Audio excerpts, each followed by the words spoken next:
Home Affairs Minister Peter Dutton is facing serious questions this morning after a 7:30 investigation over the awarding of substantial government grants. The program claims the minister ignored his own department's advice on where millions of dollars from a Safer Communities program should be spent, with a leading public integrity expert also concerned on how the money was distributed. You can actually see the minister signing off and reassessing projects under his own criteria, which is not explained. It's just quite incredible because it does get us into the minister's room for a moment.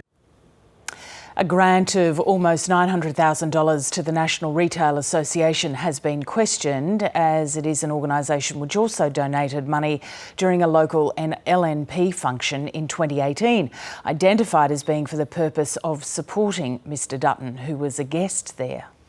When the minister is exercising discretion to award a very large sum of money to a party which only 1 week before had made a donation for his ultimate benefit, really, there's obvious room to infer a conflict. In a statement to the ABC, Peter Dutton says the suggestion the government has done anything other than support projects worthy of support is nonsense, and that he is proud of the Safer Communities Fund. He also says that the baseless suggestion that I have or would be influenced by a lawful donation to the LNP is false and it's highly defamatory. Christina Keneally is the Shadow Home Affairs Minister and joins us now from Brisbane. Good morning, Senator. Welcome to News Breakfast. Good morning, Lisa. Good morning to your viewers. So is this just the partisan commentary from Labor-aligned councils, as Peter Dutton went on to say in that statement that he gave? Lisa, Scott Morrison and the Liberals treat taxpayer money as if it is Liberal Party money. These grants that Peter Dutton is giving out, they come from the Safer Communities Fund. But it seems Peter Dutton wasn't using the money to keep communities safe.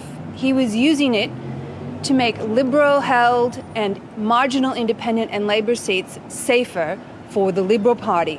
What kind of government rejects the advice from community safety experts in the Department of Home Affairs and denies communities at risk, communities in danger of the safety equipment they need, and instead uses that money to prop up their own electoral fortunes?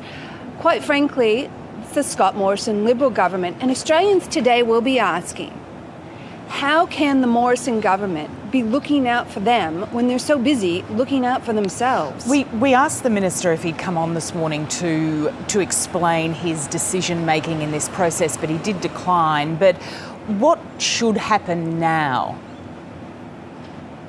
Well, on the face of it, one of the most concerning aspects of the 7:30 story last night is that Minister Peter Dutton accepted a political donation from an organisation and then a week later gave them a grant, totally within his discretion, without any oversight or guidelines.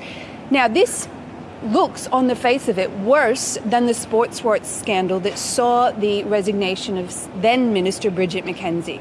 Bridget McKenzie resigned because she was found to have breached ministerial standards because she didn't disclose she gave a grant to an organisation to which she had a conflict of interest. Peter Dutton needs to come clean today, and quite frankly, the Prime Minister, Scott Morrison, needs to speak up today and make clear whether or not Peter Dutton has breached ministerial standards. Now, on the face of it, it looks like he has, but that needs to come clear. The other thing that needs to happen here is we need scrutiny and transparency. We know this government had promised a National Integrity Commission 2 years ago. They have not delivered it.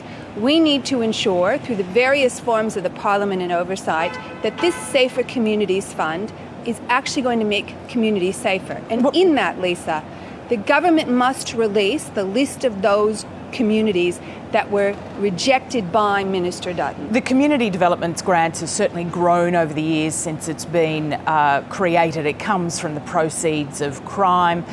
People were pretty happy with its creation in the beginning, but now it's worth $2.5 billion, I think. Would you keep it if Labor won government, or just change the way it was operated?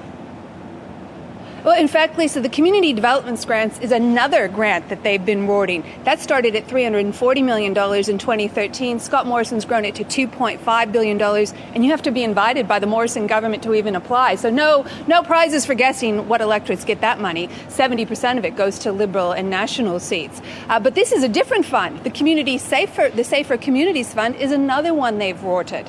And let's understand this. Scott Morrison is Treasurer, and now as Prime Minister, has set up these pots of money right throughout the budget. Money given away at complete ministerial discretion most often. But what would a Labor government do? Ready to be doled out for electorate purposes. But what would a Labor government do to improve accountability? Because you've said that the proposal for the National Integrity Commission isn't strong enough. Would you support that to at least get something on the books, something that you think perhaps is too weak as you've considered it? Absolutely, Lisa. Lisa, we absolutely support a National Integrity Commission. What Scott Morrison has proposed is weak. It would in fact. But would you support that then and get something? Corruption? Would you support it to at least get something on the books? Lisa, this is a hypothetical because Scott Morrison won't even let the bill be debated in Parliament. He won't even let the bill be debated in Parliament. That is how scared of scrutiny Scott Morrison is. It suits his electoral purposes if the Australian people are kept in the dark about his misuse of taxpayer money as if it is Liberal Party money. Now, Labor is crystal clear on this. We support a strong, independent, transparent National Integrity Commission, one with the powers of a standing royal commission, because what the Australian people want and deserve is a government that's on their side, that upholds integrity and transparency in government. Senator Keneally, I want to ask you about the IR reforms. I realise it's out of your portfolio, but you are a senior member of the opposition. Clearly it is going to be an election issue. The government and business groups are saying that what's been proposed as far as making entitlements movable is going to cost $20 billion. Hasn't Labor opened itself up to constant attacks when it comes to this? Lisa, let's be clear here. Christian Porter is lying.